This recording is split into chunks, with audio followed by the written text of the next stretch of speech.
Thank you for joining us here on the National Communications Network. My name is Shaquan Gill, and of course, we bring you live updates on important issues ongoing here in Guyana. With me in studio, I have two distinguished teachers who, of course, will be sharing with me their thoughts on a number of new initiatives and mechanisms implemented in the Ministry of Education or through the Ministry of Education for the overall benefit of our teachers.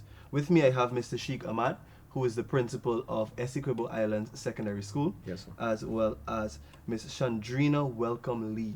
I hope I did a good job pronouncing that. And they're here with me to discuss these things. Now, Miss Lee, just let me know, how long have you been in the teaching profession? Since I was 15 years old, and don't ask me my age. I won't. Mr. Ahmad, how long have you been? I've been in 26 years. 26 years. Yeah. So now, yesterday I think it was, some teachers participated in a strike action that was orchestrated by the Guyana Teachers Union. I'll start with you, Mr. Ahmad. Why didn't you strike? Well, first of all, let me say for the record that I am the son of a former headmaster who was the president of the Guyana Teachers Union. So I'm fully much au fait as it relates to trade unionism and the fact where industrial action comes in. And in my career of 26 years, I have never striked, regardless which government of the day was in office. I have never had reason to strike. In 2018, I didn't strike. In 2024, I'm not striking, primarily because of a number of reasons. As a matter of fact, I consider my charges, my students, paramount importance. I have a heart for them. This is primarily the most important term before CSEC and NGSA. This is the term that students need teachers the most. And this is the term that I, as a person, can't walk away from my students. I'm results oriented as a teacher, as a head teacher, as a school administrator, because the bragging rights in this country for schools is based on how good you perform at CSEC. And Essequibo Islands Secondary has been doing a good job. One of our students lately, Top Cape, Naresh Jagnanan. Yeah. The fact remains that we have struggled through COVID. This is post-COVID era, and we are working. That's primarily the first reason. The second reason is that when I looked at the interventions as it relates to my salary, my allowances, and so, in 2019, I was getting a net salary take home of 168,000, right? In 2024, my net take home is 259, right? The fact of the matter is, comparing my November 2023 salary, which was 217,000, and my January 2024 salary, which is 259,000, an increase of over 42,000, right? And if I put that 42,000 as a percentage of my 218, it meant my salary has increased about 18.9, close to 19%. Yeah. And that's the largest single increase in my entire career that I have gotten as a teacher. Now, I would be ungrateful to walk away from my classroom having got such a large increase. The third thing is that you have to weigh the credibility of your union, and you have to look at the direction in which they're going. It is in my firm belief the credibility, they are inverted commas, as it relates to union leadership, union direction, because I'm saying from 2020 to the end of 2022, we were in deep COVID. The only people that came to us, reached out to us, was the Ministry of Education. The Minister of Education had several interventions for us so that we survived that period. We never one day saw the union. We never one day saw them with a mask, a cleaning agent, or anything. They are our union. We pay them $700 per month, right?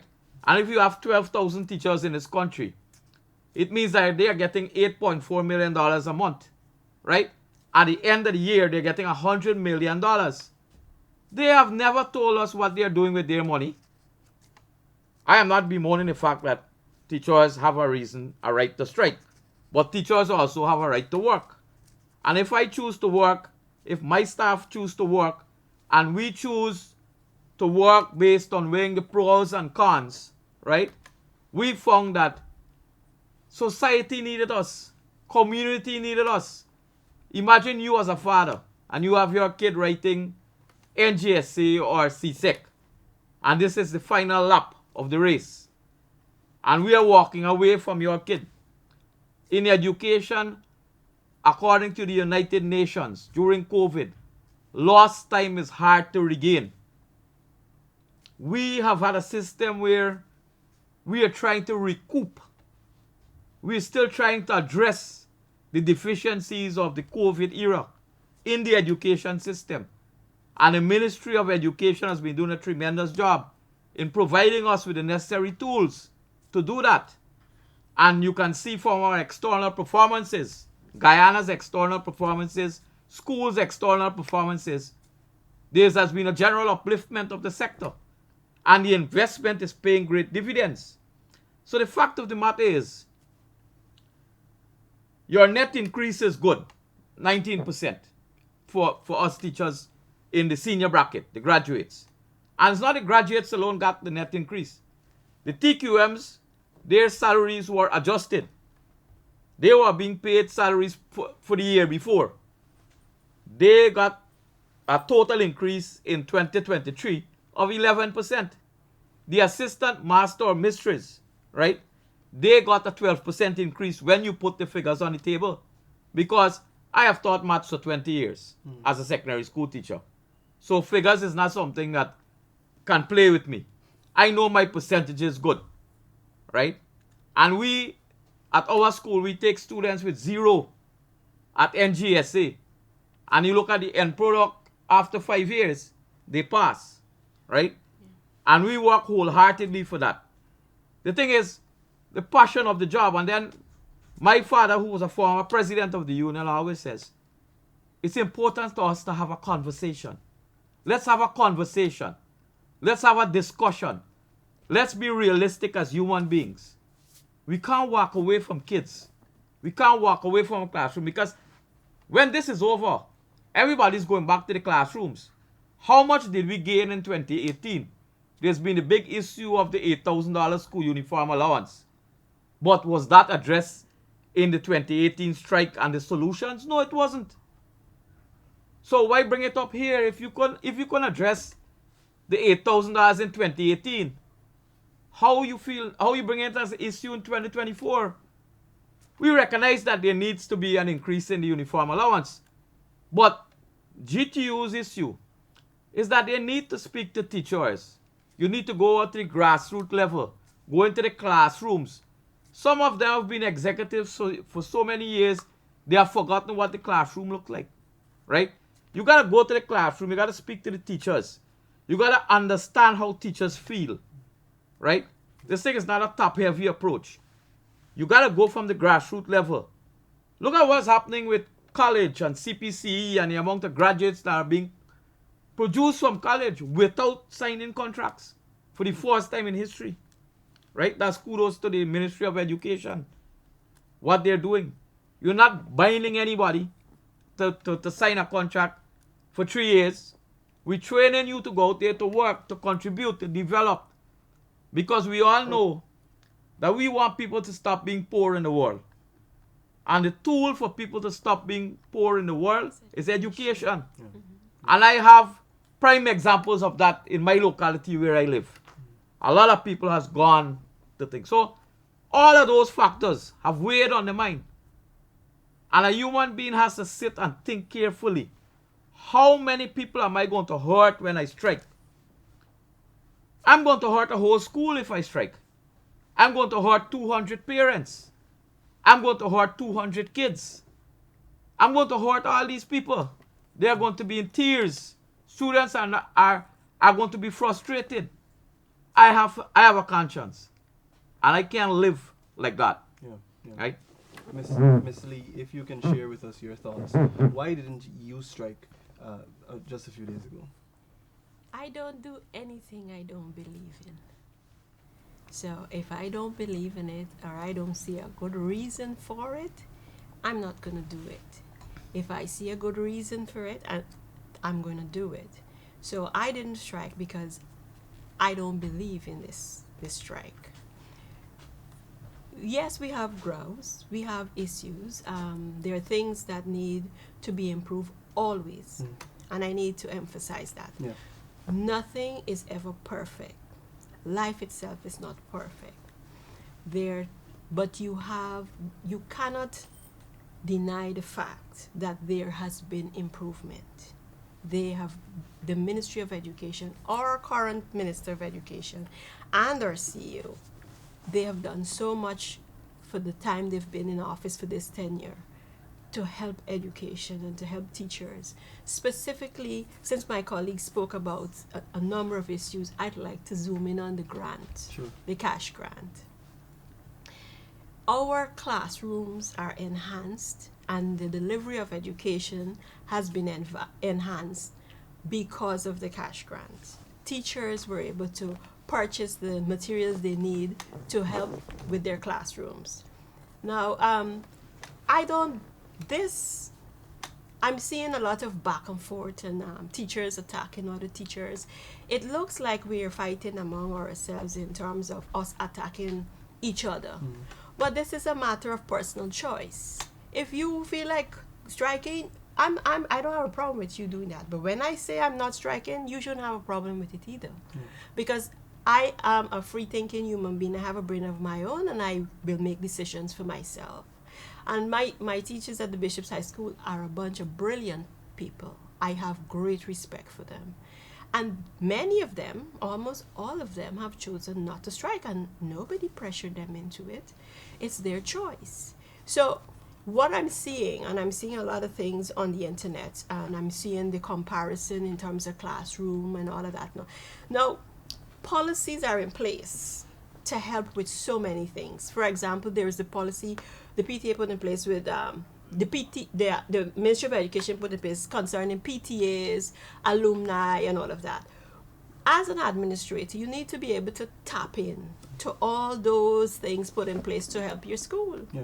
Right? So the Ministry of Education, and I think no ministry and no government at any time will be able to give you everything that you need. At no time will they be able to. But the mere fact that this Ministry of Education, this minister, this CEO, is doing so much. The two deputies we have in school to help to reduce the workload of teachers, the extra teachers in school, the reduction in periods and all of that, and the production of, I would say, the production of teachers to fill those gaps so that we can reduce the periods for other teachers. It has enhanced the delivery of education. I cannot sit and stifle my conscience and say things haven't improved. They have. And I think there's a better way to do it, right? I think there's a better way to do it. Indeed. Mr. Ahmad, a number of things were implemented. I believe just about 21 or 25 or 41 requests made by the GTU were implemented by the Ministry of Education. You know some of these things, and we spoke about it a bit earlier. Share with us how you think these things have been able to help teachers in executing their duties. Well, I'll start with the index card, right? I felt as a teacher and even an administrator that was a redundant piece of thing to do, right? You had this was a piece of record that you were doing, and there were several other pieces of record that you could actually have the same information, right? And that was a blessing. Now, to backtrack a bit, when I became a head teacher in 2016, it was 114 records, right? And you got to spend your time as an administrator trying to get 114 records in place to satisfy an inspectorate team, to satisfy a METS team, right? And you don't get time to run your school, right? The simplification of reporting, the simplification of records. Right now we do an online HM report, right? EMIS is on stream. All registers are marked online, right? Now we are removing a lot of record-oriented system. We're cutting these records. Schemes, daily lesson plan. You could imagine teachers writing lesson plan, lunchtime, break time, night time, early morning. Because what? You want to be in line. Because the code said if you don't have a lesson plan, you're in breach of policy. And serious breach. You could be taken to the TSC. Now, our CEO comes in and he recognizes because he comes from the classroom. So he says to the education hierarchy and the government, to the minister, who listens, who always listens, right? He says, look, we need to remove this daily lesson plan. Let's have a weekly lesson plan. Let's give the teachers the time to deliver in the classrooms. Let's not have them planning, and they will spend 75% of the time planning, and they're not delivering. The fact remains that this government has come up with one of the best idea. Give schools money. There's no standardization in what schools buy, because as my colleague from Bishops, and I'm from Essequibo Islands, we have different needs, right? Our school, our classrooms, our teachers all have different needs. And this was one of the most brilliant ideas that they have come up with, to give school the funding and say, look, you buy what your school needs. Produce results. We want results. This is what you're going to do. You're going to buy what your teacher wants. Teachers are going to buy what they want, right? You're going to coordinate. This is not a PTA thing. This is a school's thing, right? This thing is managed by the school. So you have a system now where we're trying to remove the burden from the teachers getting the materials, from the parents providing in the materials, from corporate Guyana providing the materials, from the government is saying, look, we take this responsibility. We're going to do this, right? And that takes the burden away. The teacher is free to deliver. Students learn better with more materials, right? You can put in audio-visual equipment, you put in whiteboards, you put in, you have all these things that you buy, Play-Doh and all these things, You enhance the delivery of curriculum when you have finance in the system. I don't have to worry where I get finances. Then look at the fact, because we care cash grant, that was re-implemented by this government, right? And who benefits? The kids benefit. Kids are coming to school properly dressed, right?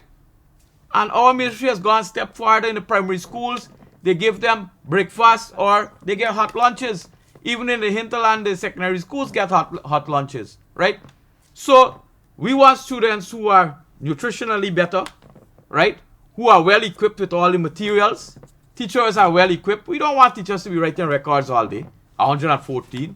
We reduce that, right, miss? Yeah. We reduce that. And teachers are happy because they don't have to do all these things. And then the next thing, paper-based records. CEO says, hey, look, teachers have computers. School have internet facility, right? And most of the things are done online.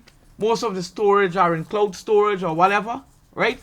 So the whole system has evolved, making it easier for us to operate in the classroom. A lot of the things that the ministry has done to improve the lives of teachers in the classroom was not brought up by the GTU. The GTU didn't bring this to the table. The ministry recognizes these things because the people who are managing the ministry now were once in the classrooms. So once you had the experience in the classroom, you know what affected you in the classroom, and you know what you need to change. So, the interventions have been a lot. Yeah. Look, I've been to school in the 80s, right? In my school days in the 80s, it was teacher, me, chalk, and blackboard, right? That was all. Look at the resources. Look at the investment in textbooks. All students in primary and secondary schools have textbook. Look at the improvement in exercise books, right? The fact remains is that you're having money to buy even pens for us to mark the books, right? We keep investing in education. Why? Because the best countries in the world are the countries that have the best education systems, right? And that is why we have to think twice before we decide to pull our teachers away from the classroom and suffer the nation. Because at the growth rate of this country, we cannot afford to have our kids outside of the classroom. That is why our education minister took the risk and put us back in 2022, fully in the classrooms. We were one of the first countries in the world who went back to the classrooms faster than a lot of countries, right? We took the risk and we were there, right? And you can see from the results, there have been improvements in all schools. And the thing is, the distribution of resources is very important for any education system. And you find that there is a we're striving right now to have equality of resources in our schools. And I can safely say from our school, and if you listen to Naresh's interview, Naresh said he could only have written 11 subjects then because only 11 was available. Right now, with all the resources and everything, our small school is writing 23. Oh. Right? So we have made strides. The education has made strides. Yeah. Right? Packages are going to come. We like Miss, I'm saying that all will never be well. No system is going to be perfect. Nobody's going to be. I'm not going to be the perfect HM. Miss is not going to be the perfect HM. But we strive for perfection. That is what we strive for, perfection. Yeah. Miss, I saw in this list an open day policy and a number of other things. Any other thing you wanted to add that you think benefited directly the teachers as well in this list? Oh, besides, the lesson plan was a great, I know my colleague spoke about it, but that was a great effort. That was a great initiative, the removal from the daily to the weekly. And I was scrolling on Facebook and some teachers were asking, it seems as though some people don't know. Some teachers, they're not aware, and there's a circular out there that says that we don't have to write the daily lesson plans anymore, the weekly. So I'm not sure where the disparity is. But these circulars have been sent out soft copy, and it's all over the internet, so I'm not sure what's happening. The lesson plan, the cash grant, the reduction of teaching periods, the second deputy, the second SM, those are things that directly help the teachers and would help to make their jobs easier in the classrooms, right? So and the EMIS is program, the internet, the upgrade of labs, the upgrade of IT rooms and the computers and all that. We've benefited a lot, and I'm not talking about just the Bishop's High School. I'm speaking about generally. Right, for all schools. And we appreciate. I appreciate the changes and the advancement and everything. And one of the things I admire the most about the minister and our CEO is that they connect with the teachers on the ground. They know what is needed, and they try their best to. And they have been listening to GTU too. They have been listening to GTU, because I remember last year at a head teachers meeting, the president of the GTU was at the meeting, and he listed some of the things that were done by the ministry, and he said those are things that they proposed. So some of the things they proposed are implemented. Some of the things that ministries see themselves that they think need to be done, or that teachers would have said they need, and they gave it to us. They listen. Our minister, she listens, right? And she tries her best. And I admire that. And I think we will get a far way as a system. And education is advancing, and we're moving forward. We're getting there. It's a pity that more persons aren't on board. Yeah. As we wrap up our conversation, teachers, I just want to give you the opportunity to give some brief closing remarks on everything that we've spoken about that you'd like to say. I'll start with you, Mr. Ahmad, and then I'll have Ms. Lee. I would like to close in saying that I hope that better sense can prevail. I hope that we can have a conversation. The fact remains is that when all of this is said and done, right, we are going to have to be in the same working environment. We have to be in the same classrooms. We have to work with each other, right? So the thing is, in my opinion, the talks didn't break down. We should have not have gone to this stage where we're pulling teachers out of the classroom. This is not a necessity at this point in time, right? We want the system to grow. And as the system grows, our human resources are going to grow. Because this government is doing a tremendous job when it comes to education. Our minister is working overtime. Our office is working overtime. And as Miss said, the ministry is not connected to the departments of education. The ministry is connected to all schools. The CEO is connected to every single school. The CEO is accessible by all teachers. The minister is accessible by any teacher, right? it is a system where management is from the grassroots level, right? And we need to have the conversation where, listen, everything is not equal at this point in time. But we have got to strive to make it equal. Rather than we being on the road, we could be in the classroom and still have this conversation, right? So I appeal to the teachers. Let's go back to our classrooms. Let the GTU and the ministry continue to negotiate, continue to talk, right? And let them finish those negotiations, right? In the best interest of the parents, the children, the teachers, and the Guyanese people as a whole. It must be a holistic approach, right? We have a president who intervenes, who speaks to us, right?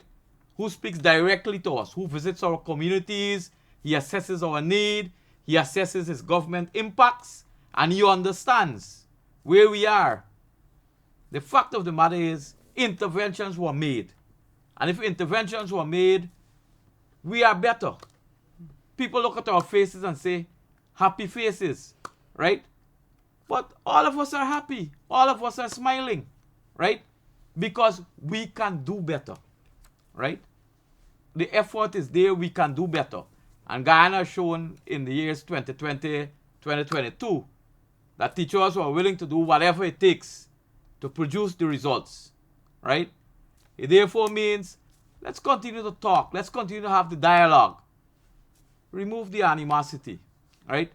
Remove the things that we say about each other, right? Let us work for the betterment of the people of this country and the general improvement of children, so that when we retire and we go away into as we move away, we can always reflect and we can always see that we were part of a system that made the difference in a lot of people's lives. Yeah. Ms. Lee.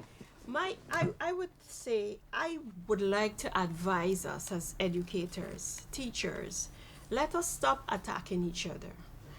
I saw a young college teacher on Facebook. She was talking about the cash grant and how it benefited her, and I could relate. Mm-hmm. I remembered when I was in college. I know what it is like to have to find the resources. I could relate to what she was saying.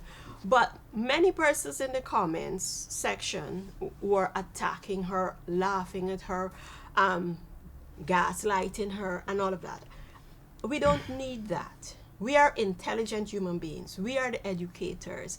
We mold the nation. We educate the nation. We need to operate in that capacity. We need to stop attacking each other, and we need to operate at a higher level. If we have a disagreement, let it be on policy. Don't let it be personal and come down to the individual and how they look and what they. Another teacher I heard had on a coat and she was criticized severely, and that's just petty. Yeah. Right? And I think we need to set the example, because we are teaching children and we demand a standard from them, and as such we need to emulate that standard to them, because when we are finished, what are we going to say to them? What would be our explanation for our behavior towards each other? Towards each other. And when I say each other, towards teachers. Teachers are pressuring other teachers and bad talking other teachers because they do not think the same way as you do. We are not supposed to think the same way. This is not a hard mentality thing. We are individual persons, and we need to be allowed to be ourselves and exhibit our individuality without being criticized. So I would implore that we stop attacking each other. Teachers have a right. Whoever wants to go out, that's your choice. Whoever wants to stay in and teach the children because of their own reason, that's their choice. Let's stop attacking each other. Let's deal with issues instead of personalities, and that would be my final thing. Ms. Lee and Mr. Ahmad, I want to thank you so much for spending the last few minutes with me, detailing, discussing, breaking down this issue in the way that you did. I can tell that you both are really, really professional and decent teachers. Thank you so much Thank you for very spending much. this time with me. You're welcome. You've Anything. heard from the principals of the Essequibo Islands Secondary School as well as the Bishop's High School sharing their thoughts on all that is going on in the education sector. With that being said, my name is Shaquan Gill and I'm saying goodbye for now.